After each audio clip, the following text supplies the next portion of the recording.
Hey everybody! Hello from Florida! We're taking the winter off. Just kidding. So, it did snow, as everybody around here knows. So that's what the orchard's looking like right now from the deck of the house. So I figured, people always ask, hey, what about the snow? What about the cold? What happens to the trees? What's going on? Don't you guys go to Florida for the winter? So I figured we'd get an update from my dad and talk about what's going on and why we can't go to Florida. All right, so he suggested we not go outside, and I agreed. All right, so why can't we go to Florida? Unfortunately, this is a 12-month job. Pruning for 6 months, and then we're taking care of it, spraying the trees and thinning the trees and taking care of them, irrigating if necessary, fertilizer the whole bit, and then the 3 months of harvest. There's never a day off. Here we go, right into winter, and we got a lot of pruning to do. Adds up to almost 6 months of work off and on. Of course, the weather can mess up our schedule, something terrible. A good batch of snow on top of the orchard is a good thing. We don't need quite this much. Six to eight would be good. And what it does is insulate the roots from extreme temperatures that we can have on some nights. Like tonight, it's supposed to be 5. Everybody thinks of the top of the tree suffering in those nights. Well, the roots are suffering too. They're not used to this huge variation in temperature we have during the year.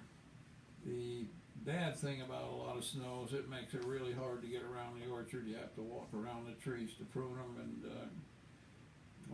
carry a ladder around the tree to prune the top, and it's tiring. It just wears you out, especially when we're on a side hill and doing a little slipping and sliding all day long. It wears your body out. It's pretty dismal out there most days, but on a nice sunny day like today, the sun coming through the snow and the ice on the trees, it's pretty spectacular. And you better wear your sunscreen, because I've seen the guys come in with sunburns in the middle of winter. We get a lot of sun reflection off the sun. It can give you a nice burn, believe it or not. Yes, exactly. And how do the peach trees fare in the winter? The peach trees, are shallow-rooted beasts, and they really suffer when they go down into the maybe 10 below zero area. The roots are going to suffer because they're not way down deep in the soil. So the buds, of course, on a peach tree, it's the original peach trees came from China. There's subtropical climate where they came from, and we've been breeding them for 500 years to make them able to survive and fruit in a moderate temperate area like ours, where we don't have too many extremes. If you take peaches down below 30 degrees, minus 30, you're probably not going to have a peach orchard that year. It'll probably kill the trees. So we get into danger at that. Apple trees can go down to 30 below, but you might have some problems below that. So it's scary as usual on some days of the year. That's Mother Nature having a good time with us. The tree slowly goes dormant in November, and by now, or middle of December, thereabouts, they're really hardened up. That's the word you use, hardened up. They're soft before dormant, they're hard after dormant. They can take a lot of cold weather, but they do not like to go from a nice sunny Indian summer day of 60, 70 degrees and then drop down to 10 or 0 the next night. That's an entirely different thing, and the trees literally split in half because they're shrinking so fast to make up for the temperature, and it can really damage young trees if they're not acclimated yet. And what if it's not cold enough? Why can't we grow apples in Florida? Okay, here's the whole problem with here's the good thing about apples. Everybody can't grow them. We can't grow oranges, well, that's a good thing for Florida, and Florida can't grow apples, and that's a good thing for us. And Georgia has a hard time growing apples up in the mountains. Evidently, they've just found a couple of apples that they can grow in Florida, but you believe me, you won't like them. Their only redeeming characteristic will be the fact that they're apples. This is why we send so many apples down to our people who left New York and went down to Florida. So they call us up, I can't get a decent apple down here. So we send a lot of gift packs down to Florida. Believe me, nobody lives in the Hudson Valley, born here, raised here. No one appreciates what they've got in the apple industry here after they go to Florida. Then they find out the whole world does not have all kinds of apples for them every day of the year, either on the tree or at our road stand. If anybody has any questions, I see a bunch of people are watching. Let me Right. know.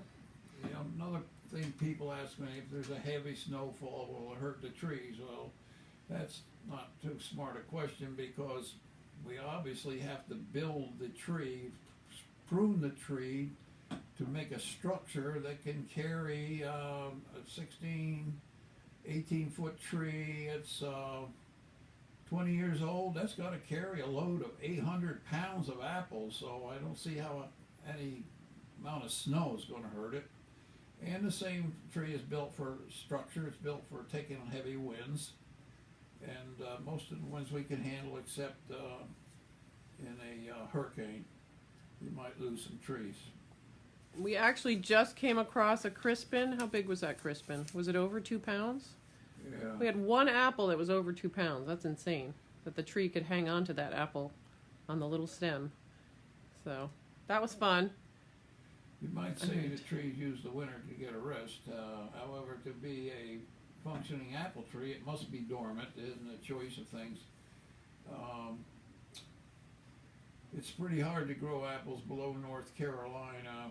Even in Carolina, you have to be up in the mountains. In Georgia, you definitely got to be up on a mountain to get enough time. The dormant thing isn't just a couple of days below 30 or something. The book says that apple trees have to be below 45 degrees, ranging from trees that only need 500 hours at that, 500 hours below 45 degrees, up to trees that need 1,000 hours of temperatures below 45. So there's quite a variation, and some of these trees that don't need a lot of time, like something below 500, they may be able to grow, and they'll grow fine in Virginia, but North Carolina, you're pushing it. Yeah, you can't get a good Mac down south, I guess. We are right here in Orange County. We're about as far south as you want to go to grow Macs. They just don't have a chance for the heat. They don't like heat. All right, so those are called chill hours. So that's a fun Chilling hours, right? pomology terminology for you guys. I know you guys are into this. What did we learn last time? I'm trying to remember. The amount of gas inside an apple, or something like that. Anyway, if it's snowing and you're worried about whether we're open, we're open. I don't care how bad the snow is, and I haven't seen the snow yet that I couldn't plow out of here by 9:30. So you come right on down. Don't worry about getting here and finding yourself stuck. This isn't going to happen. and if for some reason we're not over there, just honk the horn. We'll come over. But we were open all day yesterday. We had 23 customers. Wow. 23 brave souls on yesterday's storm. All right, so that's it for us. Give you another shot of the orchard here. Transition to this super, super bright, sunshiny snow day. If you have any questions, let us know. Give us some thumbs up. Give us some love. Come see us. Lots of great gift ideas here. Gift baskets. If you want to send a gift pack, you might have missed your deadline. If it's not too far, we can send it out on Monday. So let us know ASAP. All right, everybody, over and out for now. Take care.